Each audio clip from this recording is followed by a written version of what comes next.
Hello everyone. आज मैं आपके साथ बहुत इम्पोर्टेंट बात करने वाली हूँ, बट उसके पहले बहुत बहुत बधाई हो। एचपीएस ने अपना नोटिफिकेशन जारी कर दिया है, राइट। तो कम से कम एक ये पीस है माइंड में कि चलो नोटिफिकेशन आ गया, अब हमको अपनी तैयारी पे ध्यान देना है अच्छे से। तो यहाँ पे मैं आपके साथ हिंदी मीडियम की स्ट्रेटजी, रणनीति के बारे में बात करूंगी कि जो अभी एचपीएस प्रीलिम्स होने वाला है 2025 में, जिसका हाल फिलहाल में नोटिफिकेशन जारी हुआ है। ठीक है, हमको अपनी ये जो तैयारी है किस तरीके से इसको कैरी फॉरवर्ड करना है, उस चीज़ के बारे में मैं यहाँ पर बात करूंगी। क्योंकि देखो होता क्या है, विशेष तौर पर जो हिंदी माध्यम के एस्पिरेंट्स होते हैं उनके साथ थोड़ी सी प्रॉब्लम आती है, जो मैंने पिछले वर्षों में देखी भी है कि कई बार उनको प्रॉब्लम होती है, कंटेंट अच्छा नहीं मिलता है, या तो ट्रांसलेशन का प्रॉब्लम उनको हो जाता है, राइट। और ये सेम चीज़ उनको क्वेश्चन पेपर में भी देखने को मिलती है। तो वही चीज़ें आज हम यहाँ पर बात करेंगे कि हमको किस तरीके की कौन सी चीज़ों को कवर करना है, वेटेज ज़्यादा देना है, किसको थोड़ा सा कम वेटेज देना है, और किस तरीके से अपनी ये जो हमारी तैयारी होती है पूरी, इसको लेकर के चलना है आगे। ठीक है। सबसे पहले तो मैं आपको एक चीज बोलूंगी, देखो जब चूंकि अभी जस्ट नोटिफिकेशन जारी हुआ है, तो यहाँ पे मैं सबसे पहले आपसे दो बात कहूंगी। एक तो वो एस्पिरेंट हैं जो पहले से तैयारी कर रहे हैं, और हो सकता है उन्होंने पिछले एक दो साल से जो तैयारी में हो, तो उनको ये पता है सिलेबस क्या होता है, किस तरीके से चीज़ों को लेकर के आगे चलना है। और अभी जब मेंस हुआ था एचपीएस का, तो मैंने कुछ कुछ चीज़ें देखी थी जो हिंदी मीडियम के स्टूडेंट्स ने थोड़ी स्लाइटली मिस्टेक्स भी की थी, राइट। हालांकि बाद में जब उन्होंने टेस्ट सीरीज वगैरह की तो उन्होंने उन चीज़ों को सही भी किया, अपनी कॉपी चेक कराई। ठीक है। और कुछ स्टूडेंट यहाँ पे ऐसे हैं जो इस तैयारी को अभी बिल्कुल न्यू शुरू कर रहे हैं, राइट, बिल्कुल स्टार्ट कर रहे हैं, फ्रेशर्स हैं। तो सबसे पहले मैं उनसे बात करूंगी। सी, जो भी आप बिल्कुल यहाँ पर अभी न्यू हो इसमें, राइट, आपको सबसे पहले अपना सिलेबस जानना है, सिलेबस क्या है। और मैं उम्मीद कर रही हूँ कि जब हम नोटिफिकेशन की बात यहाँ पर कर रहे हैं, तो इस चीज के बारे में ये तो आपको पता ही है, राइट। एचपीएस, हम प्री की बात कर रहे हैं यहाँ पर 2025 की, ऑलराइट। जब मैं यहाँ पर एचपीएस 2025 प्री की बात कर रही हूँ, तो एक चीज तो आपको यहाँ पर ये पता ही है, सिलेबस तो आपने देख लिया होगा। दूसरी बात, मोस्ट इंपॉर्टेंट चीज यहाँ पर एक और हो जाती है, वो क्या होती है कि आपका जीएस वाला जो पोर्शन है ये कैसे कवर करना है, सारी की सारी चीजें अब इसमें, चाहे हिस्ट्री हो गई, पॉलिटी हो गई, इकोनॉमिक्स हो गई आपकी, एनवायरनमेंट हो गया आपका, राइट। और आपका यहाँ पर बाकी साइंस एंड साइंस टेक वाला पोर्शन हो गया। इसके बाद आपका बच जाता है करंट अफेयर। ये चीजें आपको कहाँ से कवर करनी है। कई बार स्टूडेंट पूछते हैं क्या न्यूज़पेपर खुद से पढ़ना चाहिए। खुद से पढ़ते हैं तो टाइम बहुत लगता है, और कई बार पढ़ना भी नहीं आता है, पता ही नहीं चलता है कि कौन सी उसमें काम की चीजें हैं, कौन सी काम की चीज नहीं है। ठीक है। तो एक और चीज मैं आपको शुरू में ही बता रही हूँ, देखो जितना हमको इस तैयारी के दौरान पढ़ना होता है ना, उससे ज्यादा हमें ये पता होना चाहिए कि हमें क्या नहीं पढ़ना है। ये बड़ी बेसिक चीज है एक, और बहुत जरूरी, जितनी बेसिक सुनने में लग रही है ना, ये इतनी इंपॉर्टेंट चीज है एग्जाम के लिए। क्योंकि एक माइंडसेट होता है जब आप सिविल सर्विसेज की तैयारी कर रहे होते हो, चाहे तो आप यूपीएससी कर रहे हो, चाहे आप एचपीएस की कर रहे हो, स्टेट की कर रहे हो। वो क्या होता है कि कहीं से भी क्वेश्चन पूछ लेता है, तो हमको सब कुछ आना चाहिए, नहीं सब कुछ नहीं आना है आपको। आपको सिलेबस पता होना चाहिए, हाँ, लेकिन अपना जो विजन है उसको थोड़ा सा ब्रॉड करके रखो, कि कई सवाल ऐसे देखने को मिलते हैं जो प्रीलिम्स के दौरान भी और मेंस के दौरान भी, जो थोड़े से बाहर से होते हैं। बाहर से कहने का मतलब है कि जो सिलेबस में नहीं है उससे बाहर होता है, तो हमारा वो भी कवर हो जाए, ये चीजें हमें यहाँ पर देखनी होती हैं। ठीक है। तो सबसे पहले थोड़ा सेल्फ डिसिप्लिन रखते हुए आपको यहाँ पर इन चीजों को ध्यान में देना है। अब मैं उन स्टूडेंट से बात करूंगी यहाँ पर जो पहले से तैयारी कर रहे हैं। हो सकता है जिन्होंने लास्ट ईयर मेंस लिखा है, किसी कारणवश उसका हो नहीं पाया है, हो सकता है आपने इंटरव्यू दिया है, राइट, उसमें आपका नहीं हो पाया है, या मान लो आप तैयारी कर रहे हो। ठीक है। तो इसमें क्या है, सबसे पहली चीज देखो, अब आपको ये चीज तो यहाँ पर पता ही है, इतनी अंडरस्टैंडिंग आपकी इन पिछले वर्षों में बन गई होगी कि जीएस को आपको कवर कैसे करना है, सारे के सारे सब्जेक्ट्स को, किसी भी सब्जेक्ट्स को अंडर एस्टिमेट नहीं करना है किसी भी तरीके से। ठीक है। कई बार ऐसा होता है कि मान लो एक पोर्शन से सवाल कम आते हैं तो दूसरे पोर्शन से सवाल ज्यादा आ जाते हैं। फिर एस्पिरेंट एक गलती करते हैं कि वो नेक्स्ट ईयर जब तैयारी में होते हैं तो वो उस सब्जेक्ट को थोड़ा सा कम ध्यान देते हैं, ये नहीं करना। क्योंकि अगले साल कहाँ से पूछ लिया जाएगा इस बात का पता आपको नहीं होता है। तो हमारी जिम्मेदारी ये होती है एज एस्पिरेंट जब हम तैयारी कर रहे हैं कि हम सारे पोर्शन को कंप्लीटली वेटेज वहां पर दें, ठीक है।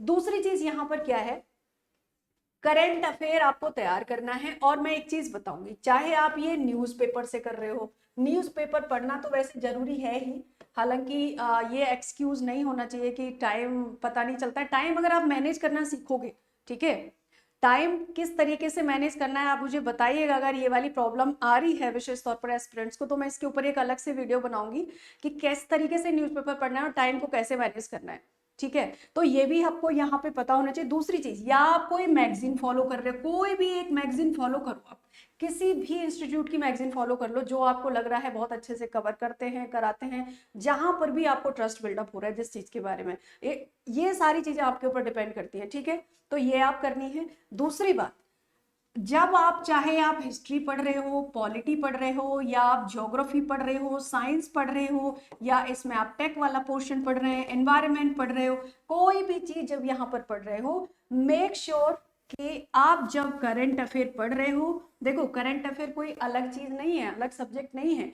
यहाँ पर जो भी करंट डेवलपमेंट हो रहा होता है वो कहीं ना कहीं या तो इससे रिलेटेड होगा, या फिर इससे रिलेटेड होगा, या आपका पॉलिटी का होगा। मान लो किसी एक्ट के बारे में बात हो रही है ना, कोई मान लो अमेंडमेंट हो गया किसी आर्टिकल में, किसी कानून में, तो वो पॉलिटी से रिलेट हो गया।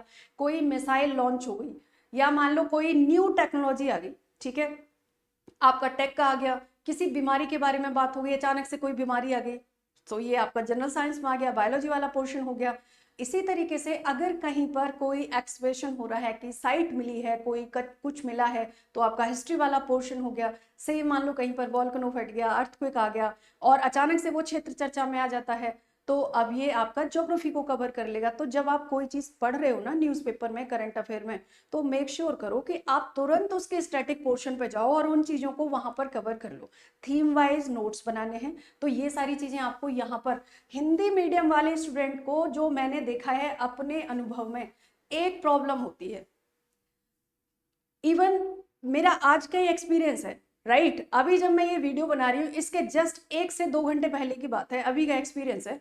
सी होता क्या है, विशेष तौर पर हिंदी मीडियम के स्टूडेंट्स की मैं बात कर रही हूँ। देखो कई बार गड़बड़ आपके साथ ये हो जाती है कि आप पढ़ रहे हो, तो मान लो आपने हिंदी में पढ़ा कोई चीज, फिर थोड़ी सी भी अगर आपकी इंग्लिश ठीक है और आपको किसी ने बोला इंग्लिश में जो कंटेंट मिलता है वो बड़ा अच्छा मिलता है, आप इंग्लिश में स्किप कर जाते हो, आप इंग्लिश में पढ़ रहे हो।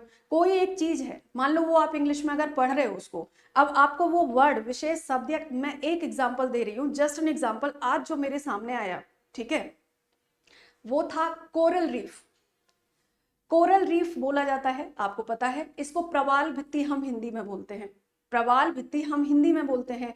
अब अगर आप हिंदी माध्यम से तैयारी कर रहे हो, आपको केवल प्रीलिम्स नहीं निकालना है, आपको मेंस भी निकालना है, ठीक है। तो जब आप मेंस भी लिख रहे होते हो ना, ज्यादातर हिंदी माध्यम के सिलेक्शन क्यों नहीं होता है, बच्चे क्यों बीच में मार खा जाते हैं, यही वजह होती है कि हम इस कंफर्ट जोन में आ जाते हैं कि कुछ शब्द हमको इंग्लिश के पता है, कुछ शब्द हमको हिंदी के पता है, ना तो आप इंग्लिश वाले बचते हो ना आप हिंदी वाले बचते हो। ये नहीं करना है, कंफर्ट जोन में नहीं रहना है कि आपको पढ़ते टाइम जो ठीक लग रहा है वो पढ़ना है, नहीं, जो स्टैंडर्ड चीज है, जो मानक चीजें हैं, उनको आपको पढ़ना होता है। ये प्रीलिम्स में भी देखो, नॉर्मली क्या होता है, जब आपका चाहे प्री का क्वेश्चन पेपर हो, या तो आपके प्री के क्वेश्चन पेपर की बात हो रही है, राइट, या फिर आपके मान लो मेंस के क्वेश्चन पेपर की बात हो रही है, ये सारे के सारे बनते तो इंग्लिश में हैं और इनकी ट्रांसलेशन होती है हिंदी में, इसलिए ये थोड़े टफ पड़ते हैं। अब अगर क्या होगा, अगर आपको पता होंगी चीजें, आपने हिंदी में ठीक से तैयार किया है, और एक्सक्यूज नहीं है कि आपको इंग्लिश नहीं आती है, कम आती है, आपको पता है आपको क्वालिफाई करना पड़ेगा, तो आपको इंग्लिश इतना बेसिक तो सीखना ही पड़ेगा, ठीक है। जब आप बेसिक सीख लोगे ना, तो उतनी दिक्कत आपको एग्जाम क्वालिफाई करने में आती नहीं है, वैसे ये नहीं आती है। और बेसिक के लिए आपको थोड़ा बहुत न्यूज़पेपर वगैरह पढ़ते रहना पड़ेगा, उससे आपका वोकैब भी स्ट्रांग होगा, ठीक है। दूसरी चीज, आप जो सेंटेंस अरेंजमेंट होता है वो सीखोगे, और वर्ड्स को भी सीखते हो कि कोई इंग्लिश शब्द है उसको हिंदी में क्या बोला जाता है, राइट। तो इस चीज पे ध्यान देना है, कंफर्ट जोन बिल्कुल भी नहीं रखना है। जस्ट एन एग्जाम्पल, मान लो ये कोरल रीफ है, अगर इसकी बात हो रही है, वैसे ये तो होता है प्रवाल भित्ति, राइट, ये प्रवाल भित्ति, अब अगर एक चीज सोचो, आपको ये टफ लग रहा है पढ़ने में और आप इसी को पढ़ते हो और एग्जाम में आप हिंदी मीडियम में दे रहे हो, ठीक है, और आपने क्या करा, पेपर में आ गया ये कि प्रवाल भित्ति के बारे में बताइए, आपको पता ही नहीं प्रवाल भित्ति क्या होता है, आप कोरल रीफ रीफ पढ़ते आ रहे हो। या तो आप इतने अवेयर हो जाओ कि आप जब दो सेक्शन होते हैं आपको पता है, एक तरफ हिंदी में होता है एक तरफ इंग्लिश में होता है, या तो आप इतने स्मार्ट हो जाओ कि आप हिंदी वाला पढ़ रहे हो, समझ में नहीं आया, तुरंत स्किप करना है इंग्लिश की तरफ, यहाँ देखो इस वर्ड को क्या बोला जाता है, तो आप समझ ले जाओगे। तो कई बार यहाँ पे ऐसा होता है कि क्वेश्चन को आप सॉल्व कर ले जाते हो, राइट। तो इन बेसिक चीजों पे आपको ध्यान देना है।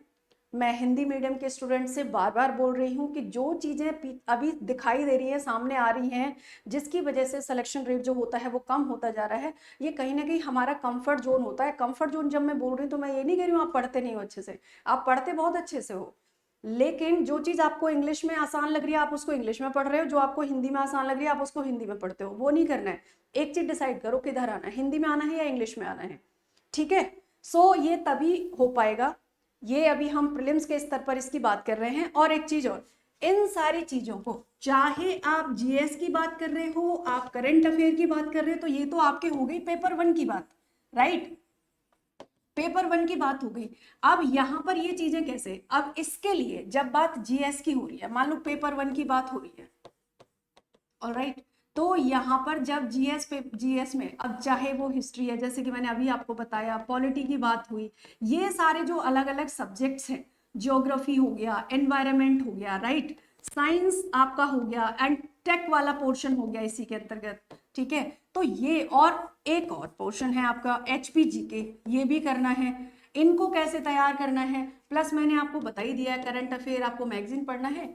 और अभी ऐसा नहीं है आपके पास बहुत टाइम है, बहुत टाइम नहीं है, मोस्ट प्रोबेबली चांस यही है कि हो सकता है जून तक में आपका एग्जाम हो जाएगा, ठीक है।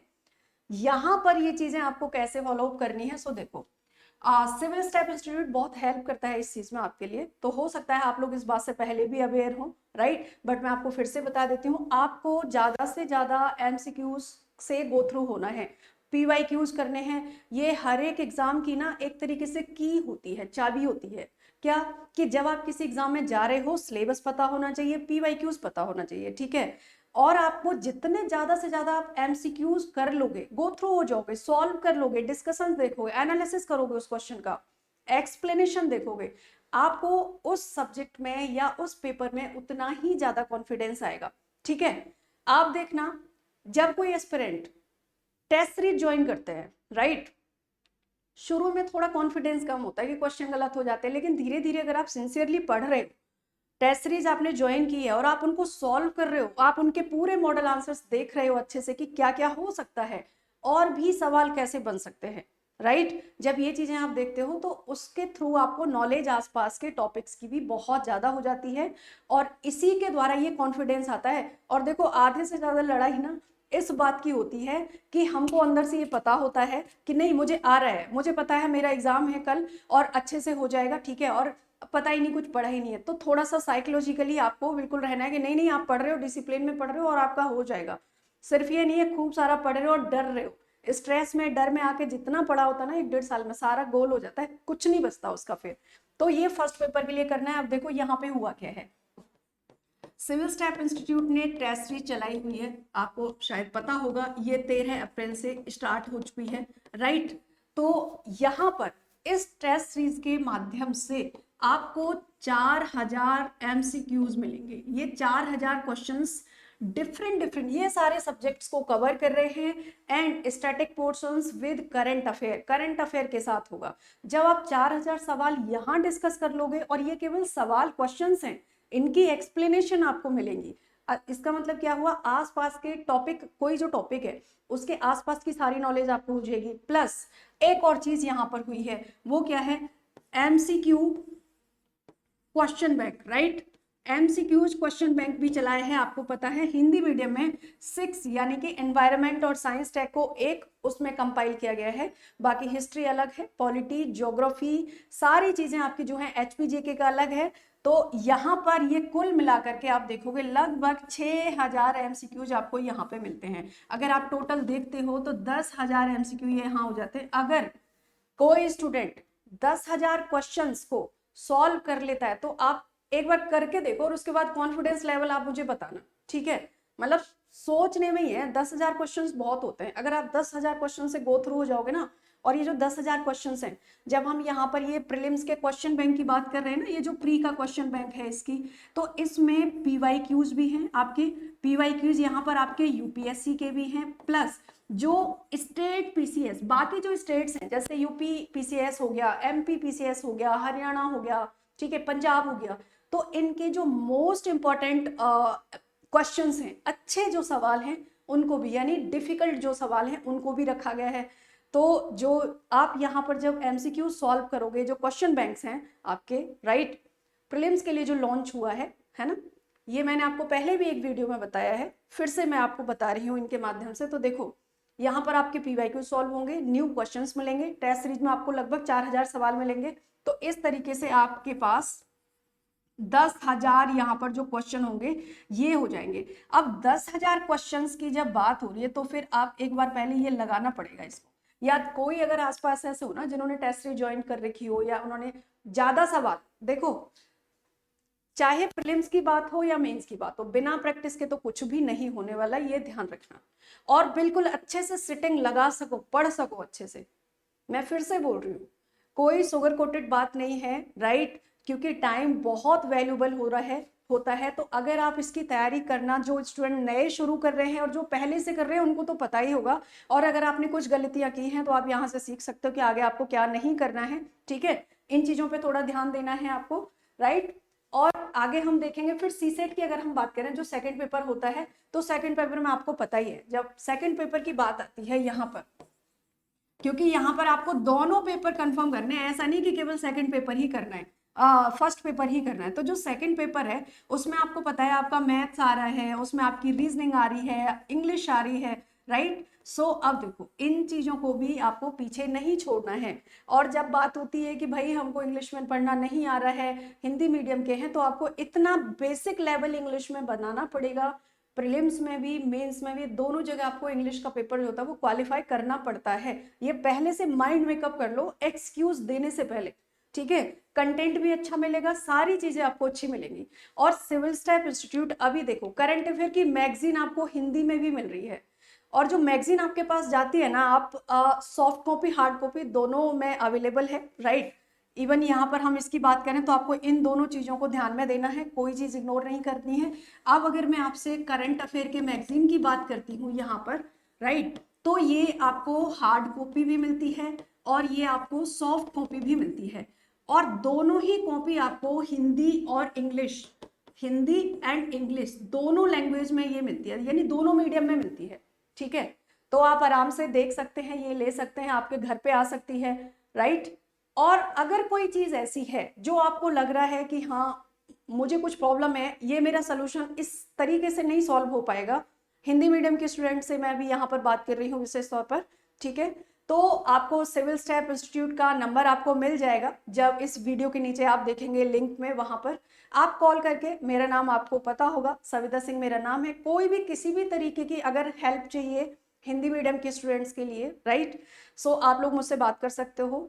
मान लो चाहे प्रीलिम्स के रिगार्ड हो, किसी विशेष सब्जेक्ट के रिगार्डिंग हो, करंट अफेयर के लिए हो, टेस्ट सीरीज के लिए, कोई भी प्रॉब्लम है आपकी, ठीक है, एचपीएस के एग्जाम को लेके, सो मैं डेफिनेटली आपकी हेल्प करूंगी किसी भी तरीके से, ठीक है।